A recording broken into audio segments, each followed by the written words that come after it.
Who's afraid of Virginia Woolf? Virginia Woolf, Virginia Woolf. Who's afraid of Virginia? Nobody's actually afraid of Virginia Woolf. I mean, look at her. She's skin and bones. My daughter could take her. No, the title of the movie and play it was based on was just a clever play on words of the old song, Who's Afraid of the Big Bad Wolf? And spoilers for the following Scooby-Doo episodes. Scooby, Scrappy-Dappy-Doo, Scooby, Scrappy-Dappy-Doo!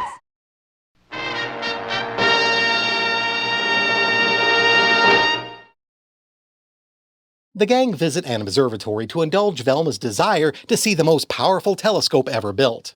Nerd! Before they arrived, however, a laser light show at the facility was interrupted by the appearance of an alien being that gained access to our world via the powerful lens of the aforementioned telescope. Making things worse for the teenagers, the Mystery Machine gets a flat tire, cutting off their chances for a quick escape from the star creature. Then again, when has a working vehicle ever encouraged Fred, Velma, and Daphne to seek safety when there's a mystery to solve? I'm so excited about seeing the Greenfield Observatory telescope. It's supposed to be the most powerful telescope ever built. This episode aired long before visible light space telescopes were a thing, so what's seen in the episode wasn't too far off from what the most powerful would have been at the time. Like, what was that about a star creature? Now you're talking. We've got to get out of here! But who knows what's behind these doors? There's only one way to find out. What the hell's going on with the size of the Mystery Machine's interior? That wheel well is practically as wide as Shaggy is tall, and the distance from the floor to the ceiling easily reaches 7 feet. Also, since when did the Mystery Machine have rear windows? Late 1970s Hanna-Barbera did not give a f***. Oh, the windows are gone now. Never mind. Never mind. I may have to stop referring to a pup named Scooby-Doo as the most poorly animated Scooby series because this episode was one of the worst I've seen in a long time. The Scooby Gang were frequently off-model, and background art was either sloppy or non-existent.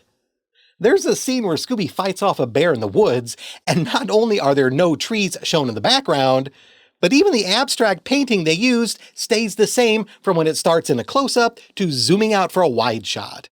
The observatory telescope, the most important plot device in the show, never remained consistent. It started out drawn extremely realistically with an attention to detail that implied the artist likely based it on a real-life design, but then immediately switched to an extremely simplistic depiction with parts that were seemingly held together with the Force. Then later to another more detailed cylinder design, but still nothing like what was seen earlier, before finally being reduced to nothing more than a featureless gray tube. Even the control panel frequently changed its design or its proximity to the telescope, first being shown next to it, then later underneath it, and finally disappearing completely from one shot to the next. The star creature is also frequently depicted inconsistently, like here after its defeat when its right arm is drawn too skinny for the villain's real arm to be realistically inside the suit. Mr. Greenfield was the owner of the Greenfield Observatory. Rather than focusing his telescope's lens on the stars in the sky, he instead focused it on the windows of star laboratories on the ground, stealing their secrets as they were being created by the scientists inside. Star Laboratories, everybody out. Like at least everybody doesn't include that star creature. This may disappoint some of you watching this, but I have nothing to say about the name. I know Star Labs is a big deal in DC Comics, but I've always been a Marvel guy. You're the Mr. Greenfield of Greenfield Observatory? Correct. It's never explicitly stated that Greenfield was the owner of the observatory, just that it was named after him. Private observatories exist, but they are extremely rare. Most are owned by either nonprofit science groups, universities, or even governmental agencies. If not the owner, Greenfield could have at least been a major financial contributor, enough so that it was named in his honor by whatever organization maintained the facility. Whether he owned the observatory himself or simply donated a massive sum for its operation, Greenfield had to have already been rich. Or at least he was at the time the facility was built, with enough disposable income to invest in a project that was purely altruistic and not meant to generate a profit. After all, observatories usually maintain budgets based on operating funds received from grants and donations. Even when they sell tickets to the public for light shows or other attractions, it's more to drum up interest in space exploration rather than earn enough to keep the place running. Nobody goes in. Too many thefts lately. You mean there have been a lot of break-ins? Well, not exactly, but we deal in top secrets, and they've been turning up in the wrong hands. Come back. Let's go. You can't go in there. What the hell is the guard doing just letting two dogs and a scruffy beatnik run past the gate? Why isn't he pursuing them? Or calling for backup while he detains Fred, Velma, and Daphne? It's important to establish Greenfield's motivation for his actions because it directly impacts on how the risk of getting caught stacks up to the potential rewards. In this situation, the crime in question was likely industrial espionage, which, while having cropped up before in the franchise, specifically when Simon Shaky tried stealing the formula from Ma Frickert's chicken seed formula, it's still not common for a Scooby villain scheme. So points for that. But if nobody's broken in, how do the secrets get out? Well, that's what we'd like to know. Gosh, maybe it has something to do with incompetent security guards. Seriously, with guys like this on duty, was it even necessary for Greenfield to use the telescope when he could have simply walked in and taken whatever he wanted? I said likely industrial espionage because it's also possible that Greenfield was in the employ of a hostile foreign government, or he was gathering secrets in the hopes of selling to one, though this is not very probable.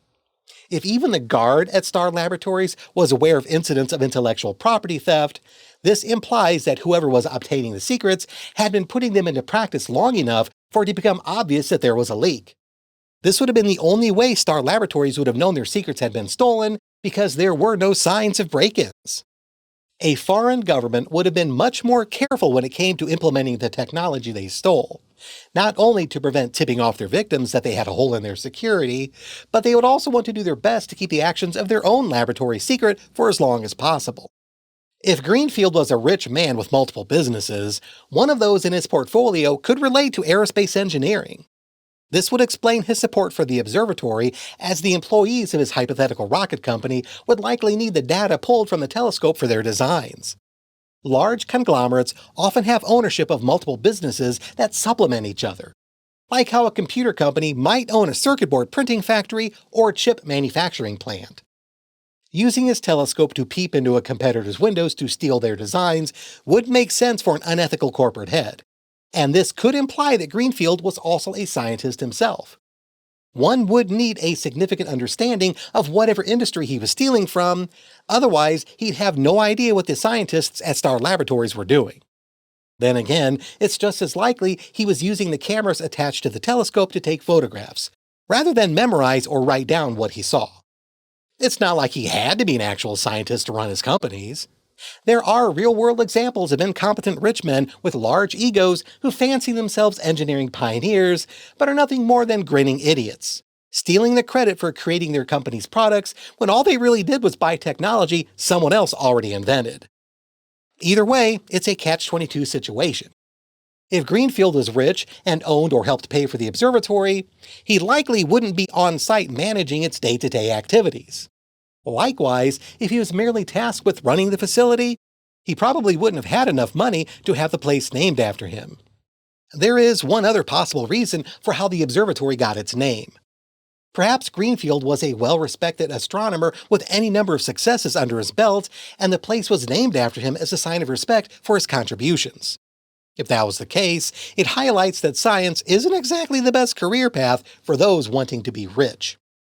It is difficult to assign a dollar value to the scheme because we're never actually told what secrets Greenfield stole, nor even what industry Star Laboratories was in. Though we can infer they were involved in space exploration, considering they built the telescope seen in the episode. I'm willing to concede that whether Greenfield used the secrets he stole for himself, or he sold them to a competing business or foreign government, he was likely going to make a lot of money. I've just discovered a new star. Excuse me, but I've got to check the charts. And don't let anybody into the observatory room, okay? I can see why he'd be so excited. With well over 100 billion stars in the Milky Way galaxy alone, Professor Spaulding is really going to turn astronomy on its head with the discovery of one more. Jinkies, is that the star Professor Spaulding discovered? That's right. And we're naming it Greenfield 12b, after me. Yeah, that's being extremely presumptuous of Greenfield. These days, stars aren't given names by whoever discovered them, but rather after going through a committee. And even then, it's more than likely to just get a random set of numbers.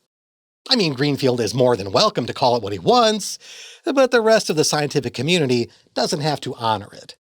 Unfortunately for Greenfield, one of the scientists had been spending much of his time working late at the telescope researching a newly discovered star, which prevented the device from being used for spying on star laboratories. To scare the man off, Greenfield dressed up as the Star Creature, an alien he pretended to manifest from the very same star the scientist had discovered. This was not the first time that a telescope had been used for a crime in the Scooby-Dooverse.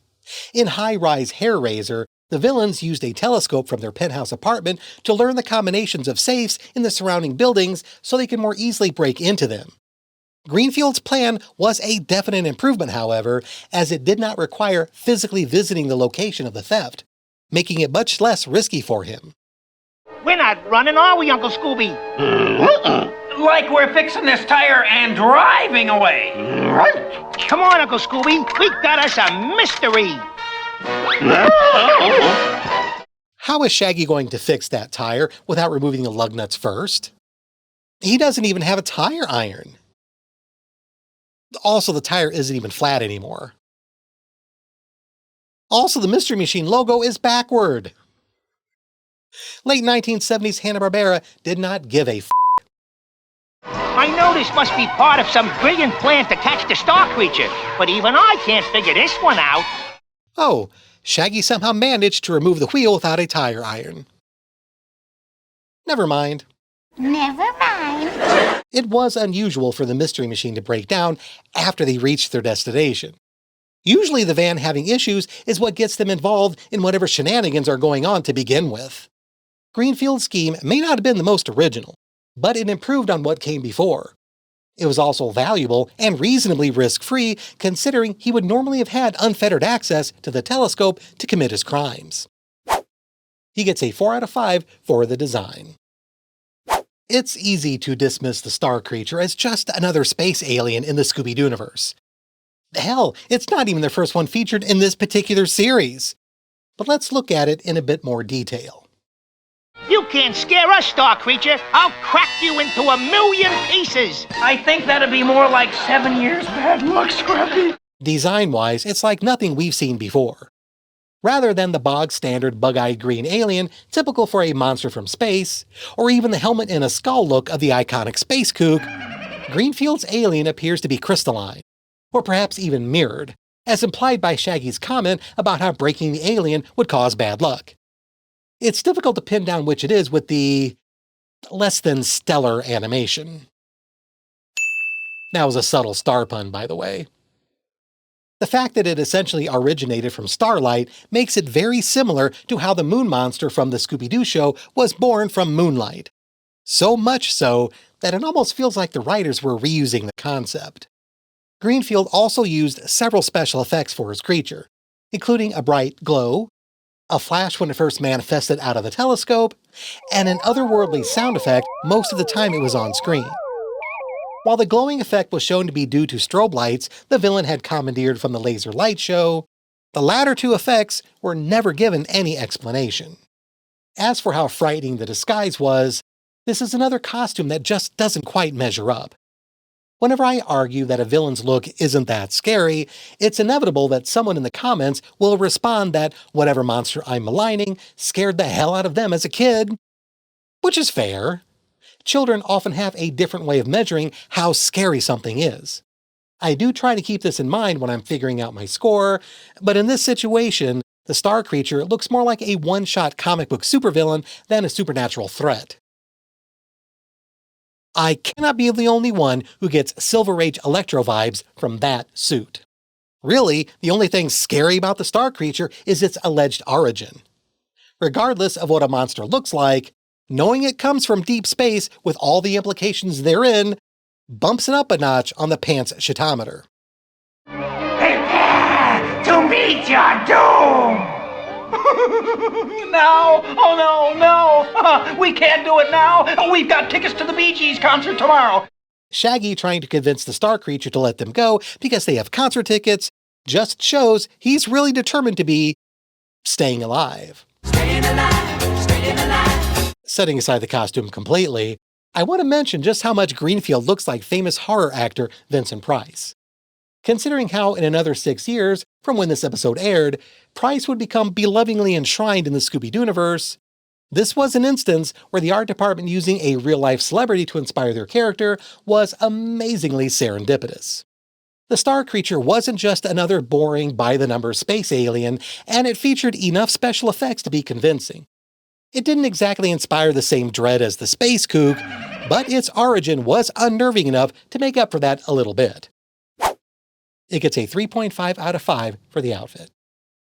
Greenfield was one of the rare villains who didn't drop any significant clues for the gang to find, and the few they did pursue were questionably convenient. Star creature, your twinkling days are over! I've got the lights, guys!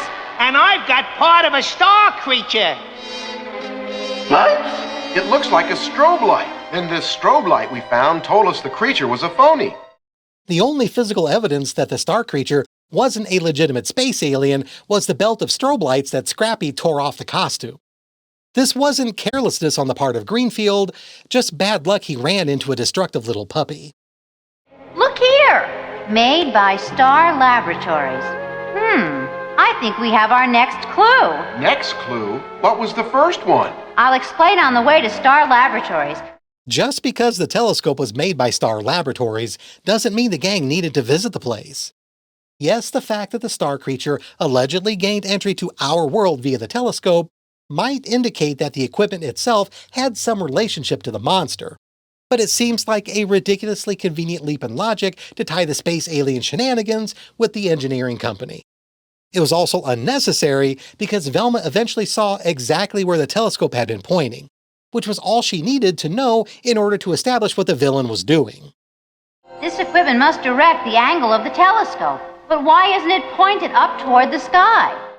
Velma's suspicions were originally aroused by how the observatory telescope wasn't pointed at the sky, implying it was focused on something on the ground. This was confirmed for her later when they found the telescope had been moved again and was pointing towards Star Laboratories.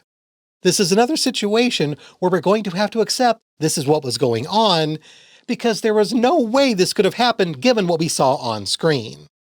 Well, no sign of Professor Spaulding. But look at the digital reading. It's back where it was. But what could anybody see at that angle? I don't believe it. He's heading for the hills. Not just the hills, Fred. Look! Greenfield Observatory.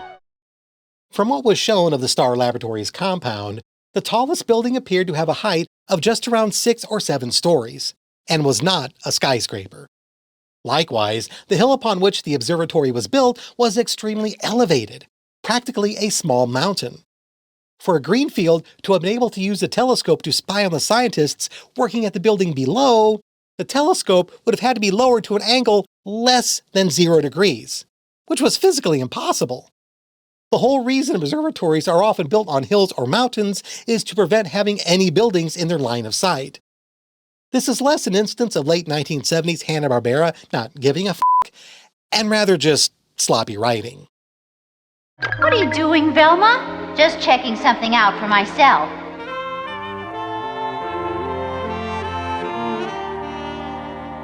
As is almost always the case when the villain is the owner or otherwise held a position of authority wherever the gang were meddling, Greenfield, as either the owner or manager of the observatory, had every right to kick the Scooby Gang out of the facility.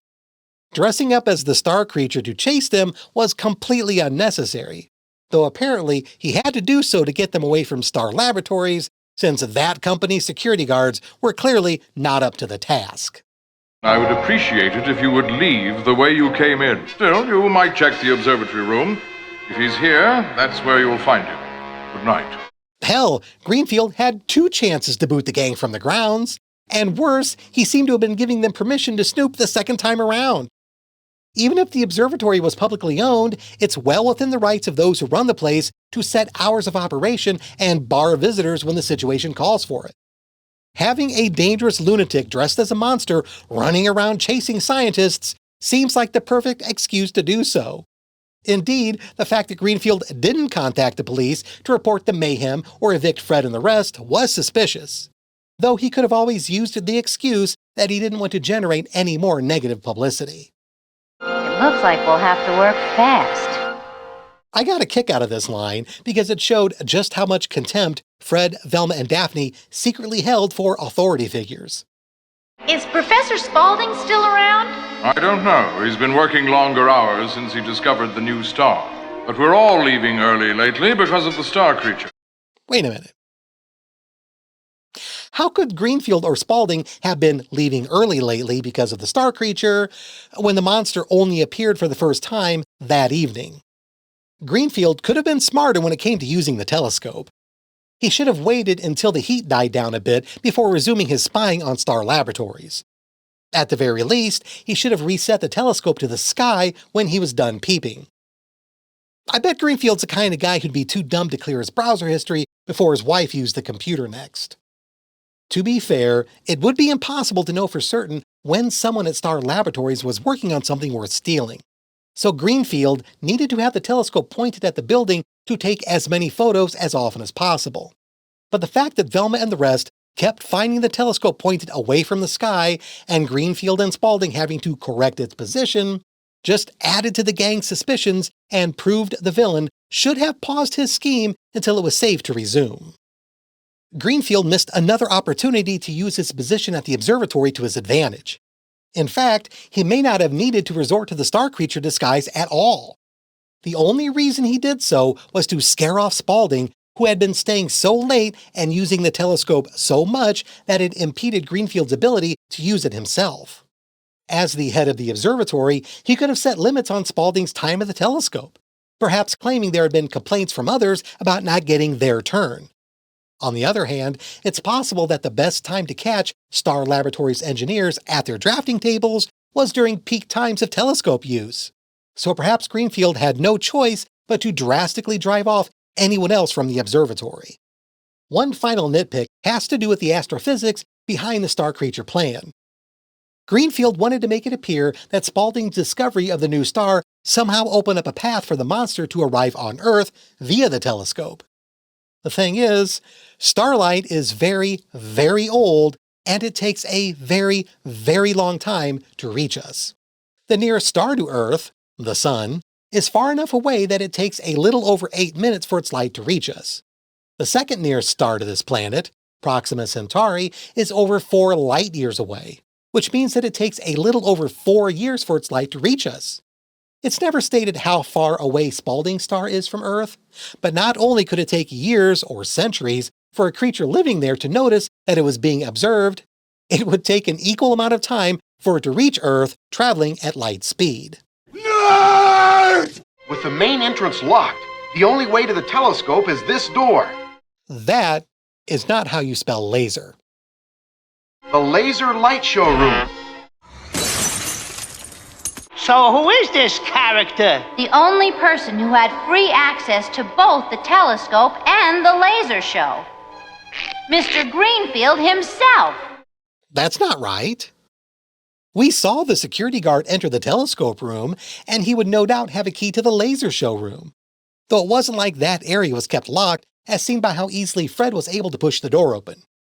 Indeed, as lax as the observatory security seemed to be, nobody seen in the episode could have been ruled out as a suspect. The only way the identity of the villain was revealed was through his capture. There were literally no clues left by Greenfield that directly linked him to the star creature. The actual mistakes made by Greenfield were fairly typical for a Scooby villain, what with him being committed to the supernatural aspects of the scheme when it wasn't really necessary, as well as forgetting he had the authority to remove the meddling kids without having to resort to cosplay. He also lacked the patience to put his plans on hold until things died down enough for him to act safely. However, he was much more careful than the typical Scooby villain by not dropping anything that would obviously give away his identity. He gets a 3 out of 5 for the operation. Mike, stay back! Shaggy, you've hit the telescope controls. Everybody duck! How in the hell is the telescope spinning in a circle when the bracket holding it clearly should only let it move up or down? The star creature gets a final do score of 3.5 out of 5.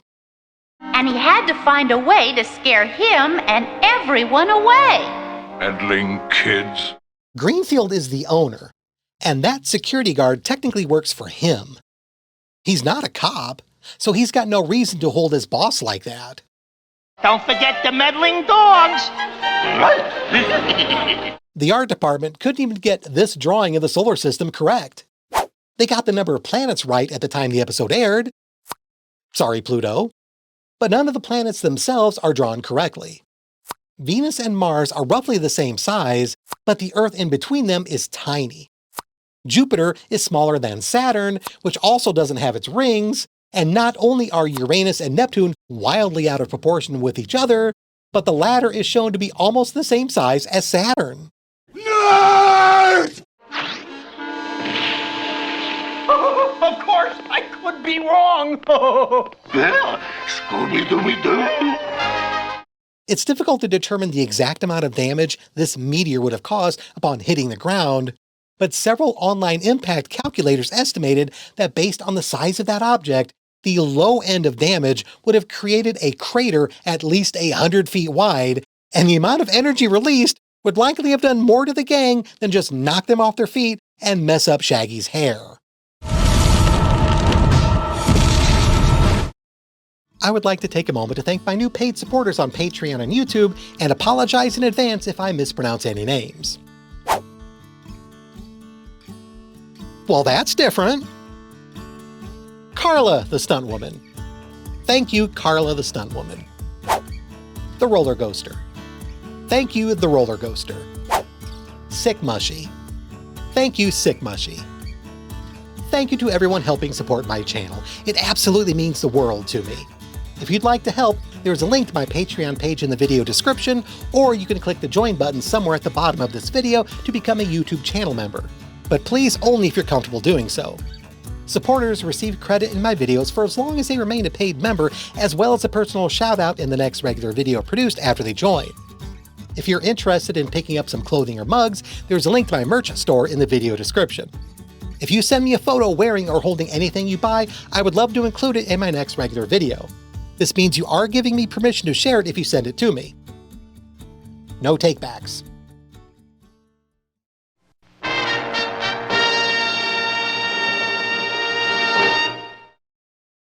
The gang were running late to attend a horror-themed movie awards ceremony, but by the time they arrived, it was already over. Not because all the statuettes were given away, but rather due to the appearance of a monster determined to cancel the show for good.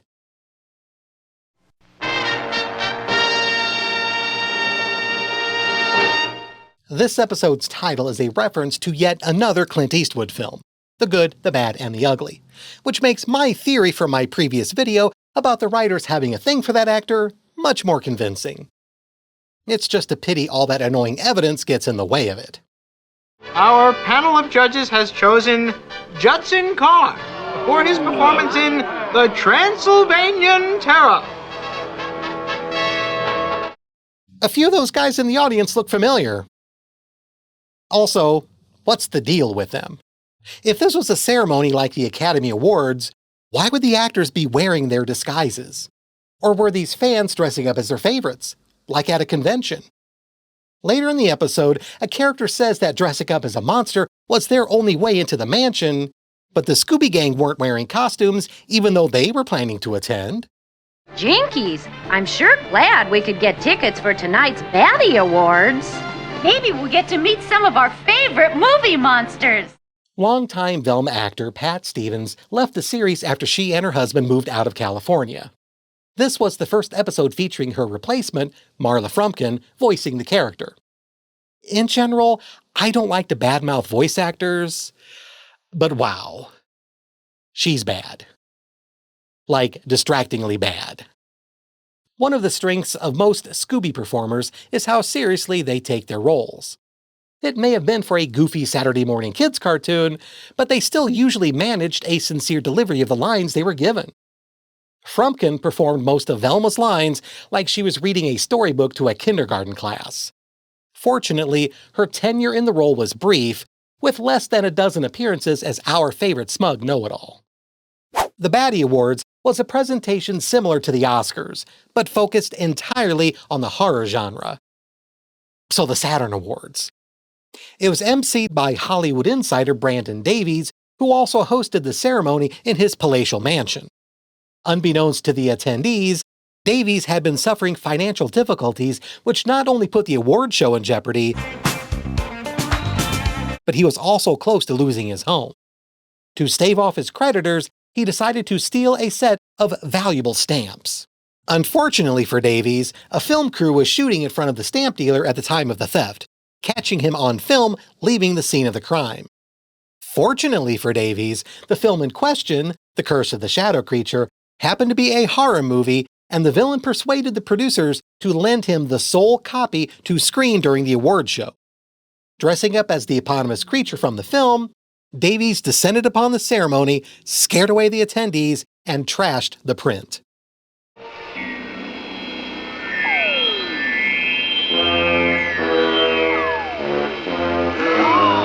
Oh, my friends, something's wrong with your ceremony. I have a feeling the producers either forgot to record a line or insert one into the soundtrack, because, "No, my friends, something's wrong with your ceremony," sounds like it was in response to someone in the audience likely having said something along the lines of, "There's something wrong with the movie." Among those in the audience were several individuals who not only had business with Davies, but who all happened to be dressed in costumes for the ceremony, providing red herrings, as well as to terrorize Shaggy and Scooby as the monsters unexpectedly popped up around the mansion as they pursued their own purposes. Wait a minute. A man related to the horror movie industry dresses up as a monster as part of a scheme to save his home, while multiple supernatural creatures appear to frighten the gang. Why does this sound familiar? All right, come on. I see you there too. Get up here. This premise was used twice before in the new Scooby-Doo movies. First, it was Zalia Fairchild dressing as various characters from his long career in cinema to disrupt a film shoot so as to delay the demolition of the studio where he had secretly been living for years. Likewise, Lorne Chumley disguised himself as various monsters from his earlier acting days to prevent the bank from foreclosing on his home. There was a third previous villain who also resorted to crime to save himself from eviction, Mr. Walker, the Neon Phantom. And while that episode also took place in Los Angeles, Walker himself had no apparent connection to the film industry, and he only dressed up as the one monster. What sets those three bad guys apart from the villain in this one is that they were sympathetic. Each was an old man who had lived in the same place for most of their life and were only fighting to save what they loved from the cruel machinations of an uncaring capitalist world. They were also aided by the compassionate Scooby Gang once their scheme unraveled. Well, except for Mr. Walker for some reason. Scrappy-Dappy-Doo!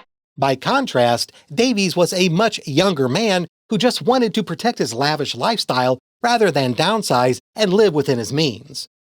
He was also selfishly keeping control of the Baddie Awards when they could have simply been transferred to others in Hollywood who had the means to keep them going.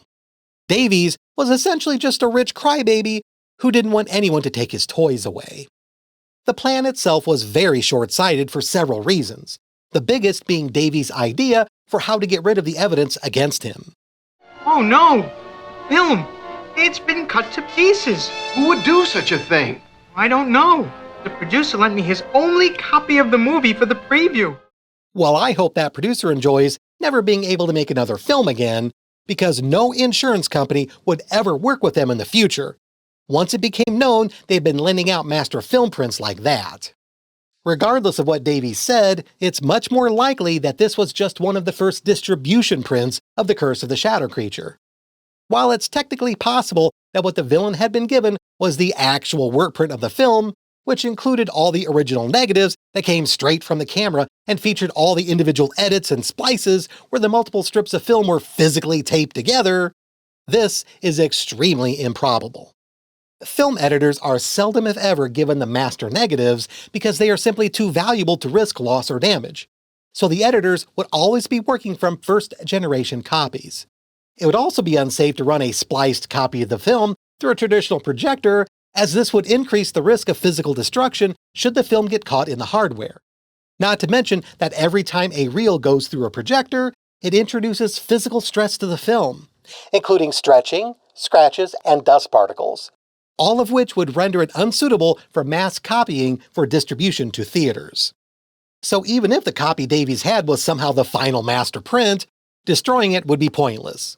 All the producers would have to do would be to go back to the original negatives and create another master print.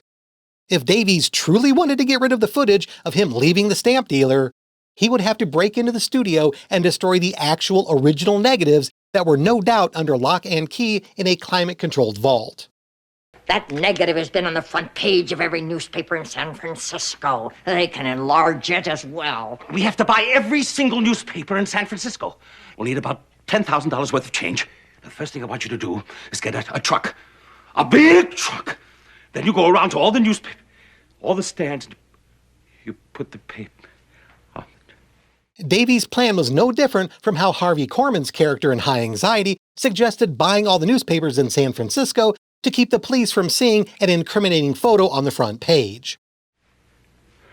Perhaps it's not a good idea. It sucks.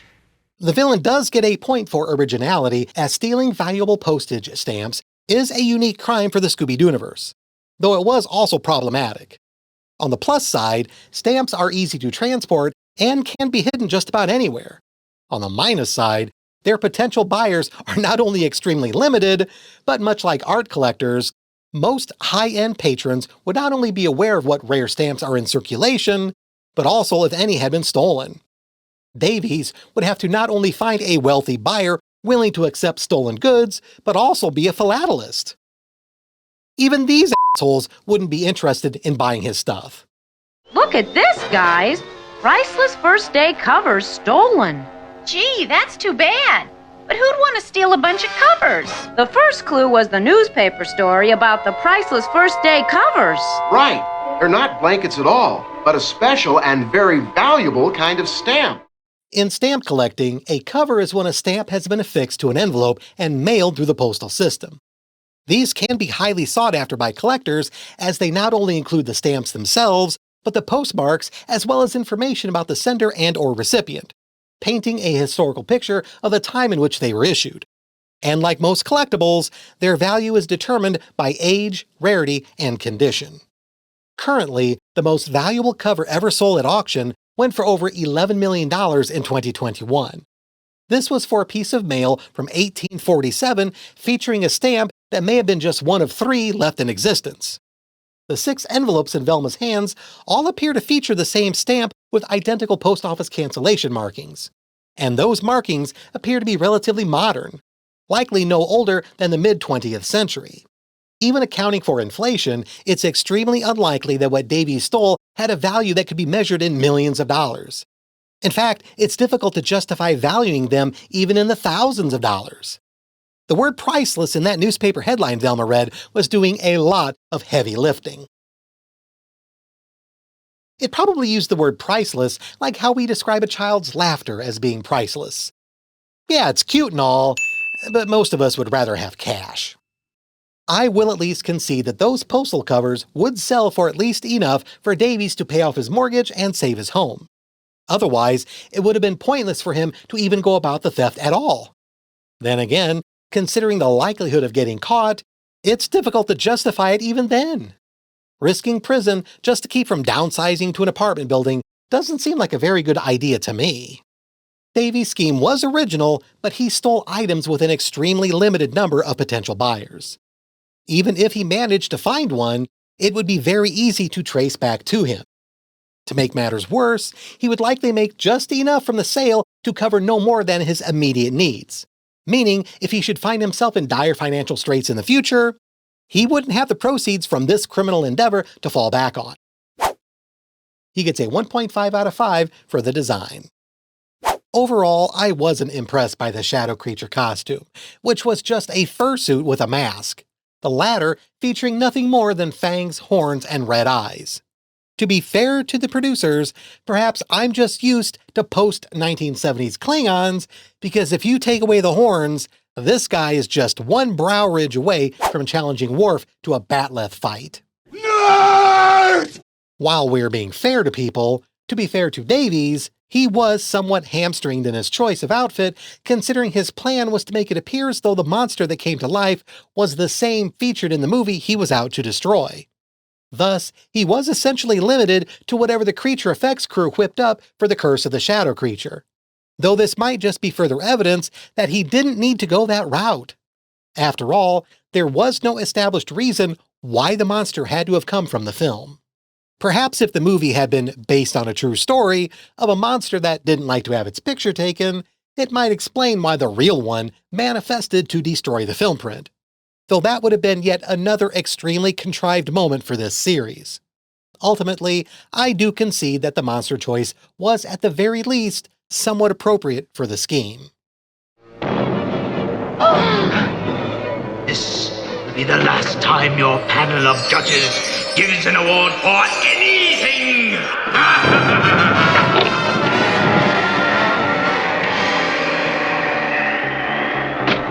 Phew. Oh no, sir! Not me! Like you're the realest shadow creature I ever seen! And his magic with the doors and floating furniture was all done with wires he'd rigged up earlier. Unfortunately, the shadow creature disguise did not include any special effects, and the only supernatural elements that occurred were when Davies made statues, tables, and appliances briefly levitate and blasts of wind tear through the house. Though that second element was never explained. I would assume, given the location, that a wind machine from a film set created the air currents, but there was no mention of anything like that. Perhaps Davies just got lucky, and the Santa Ana winds took those moments to blow. As for whether or not the shadow creature was a frightening costume, while it didn't appear to me to have anything that was very scary, apart from maybe the fangs, it was based on a monster that appeared in a horror film. This means somebody must have thought it was worth including in a $1 million feature, so I'll give it up for Davies in that regard. Whether or not it was original, though, I'm going to be less forgiving. Nothing about the design set it apart from any number of previous Scooby-Dooverse villains. Plenty of prior monsters were hairy, or had red eyes, horns, fangs, etc. Worse, the monster was referred to as the shadow creature, but it didn't do anything with shadows. Unlike the green ghosts from way back in the first season of Where Are You?, this episode's villain didn't blend in with the dark or otherwise do anything worthy of its namesake. The shadow creature wasn't very unique and featured no costume special effects, but it could be considered technically frightening and was appropriate for the time and place. So it gets a 2.5 out of 5 for the outfit. This episode was rife with villain mistakes, starting with one of our favorites. It seemed to come right out of the movie I was showing and frightened all my guests away. Can we take a look around? Oh, sure. Come with me. Yes, once again we have a bad guy who, instead of using his position of authority to get rid of the meddling kids, instead actively invited them inside to investigate the crime scene. This wasn't even a situation where it would have been suspicious if Davies had kicked them out. They weren't his friends or members of the industry. They were just 4 teenagers with tickets to the award show and had no business hanging around the mansion after it was over. Speaking of which, Davies committing his crime inside his own house was a huge mistake. I've made a huge mistake. Upon learning of the film's destruction, the producers would inevitably notify the authorities who would launch an investigation. After all, this wasn't the vandalism of an 8mm home movie, but rather the destruction of a master film print from an expensive studio production, likely worth hundreds of thousands of dollars at best. At worst, if that was the only existing footage shot, It would likely represent millions of dollars worth of waste, considering all the time, effort, and money put into it. Actors, set crew, editors, sound engineers, caterers, Foley artists. Hundreds of professionals were paid a lot of money for nothing. As mentioned earlier, though, that scenario was unlikely, but even a master print represented hundreds of man-hours of labor, and the cost to redo everything would be significant enough that the police would consider it a major crime. During their investigation, it's possible the authorities could stumble onto evidence that would not only implicate Davies in the film's destruction, but they could even discover the missing stamp covers as well. After all, it's not like the villain went out of his way to hide them very adeptly. Hey, Scoob, look at this. The Film Fans Yearbook has a section on the Batty Award. Thanks, but I can find my own way around. Like, when you see him, could you give him his mail? Let me take a look at those letters. Without even trying, Shaggy discovered the hiding spot Davies chose for the stamp covers. Why didn't the villain hide them in a more secure location, like a safe or locked chest? If he was worried about them not being secure enough, he could have hidden them in one of the secret passages scattered around the mansion. Incidentally, even though the letters in question were eventually shown to be criminal evidence, the gang didn't know that at the time. It's amazing just how casually they invade others' privacy. Destroying the film also had another significant ramification. Regardless of how it was an alleged supernatural being that appeared to trash the movie, it still happened while the curse of the shadow creature was in Davies' custody. Its safety was his responsibility. The producers would no doubt sue him for all they could get, and he would probably lose in court.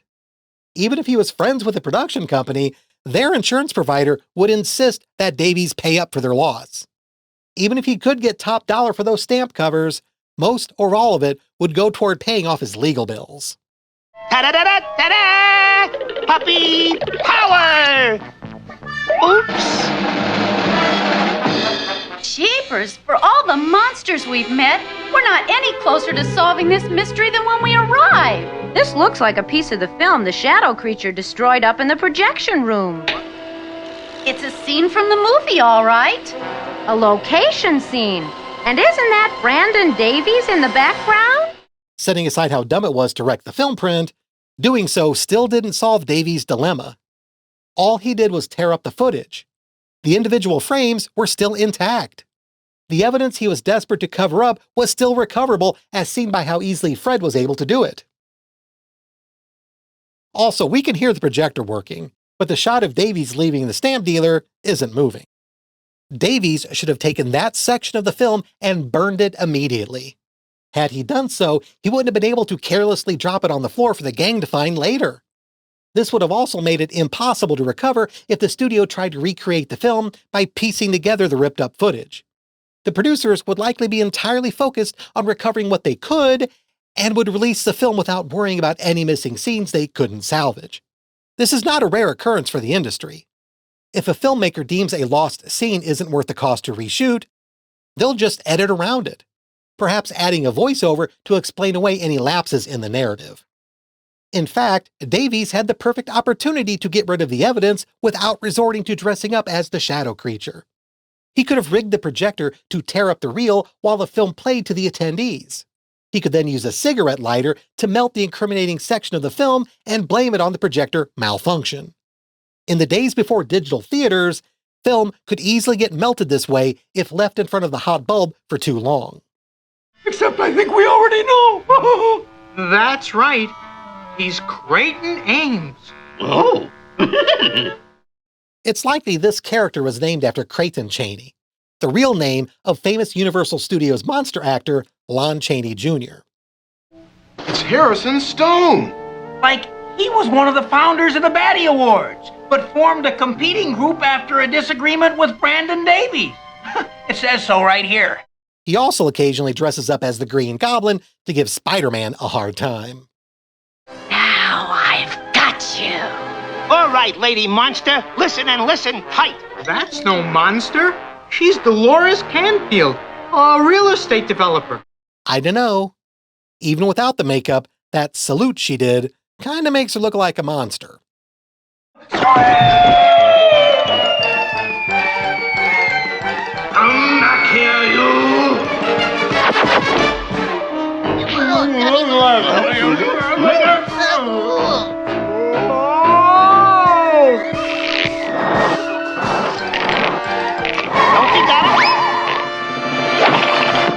You got him all right, Scrappy. This time around, the bad guy did have a reason to be chasing Shaggy and Scooby since they were holding on to the stolen loot. But why in the hell would Davies have been frightened of them cowering under a tapestry? Tapestries? We saw no less than 3 attendees earlier dressed as monsters, and Davies never batted an eye. Why wouldn't he have assumed the boys were just another guest wearing a monster suit? This boneheaded reaction directly led to his capture. Davies made a lot of mistakes, primarily letting the gang stick around. He dropped incriminating evidence instead of destroying it, and let himself panic into getting caught. He did manage to steal what he intended to, but did a terrible job hiding it after the fact. He gets a 2 out of 5 for the operation. This leaves the shadow creature with a final do score of 2 out of 5. Oh, well, like as long as we're here, let's take a look at some of these great old movies. Right.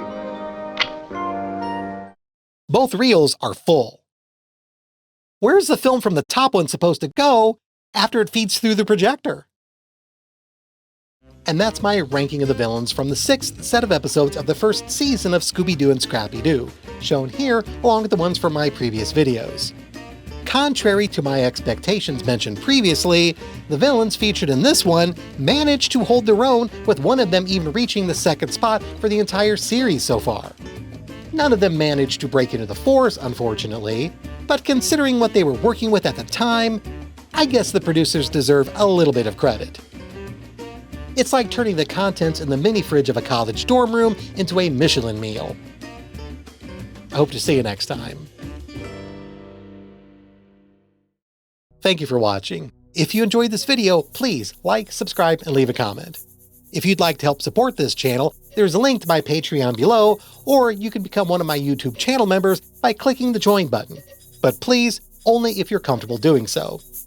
Supporters receive credit in my videos for as long as they remain a paid member, as well as a personal shout-out in the next regular video produced after they join.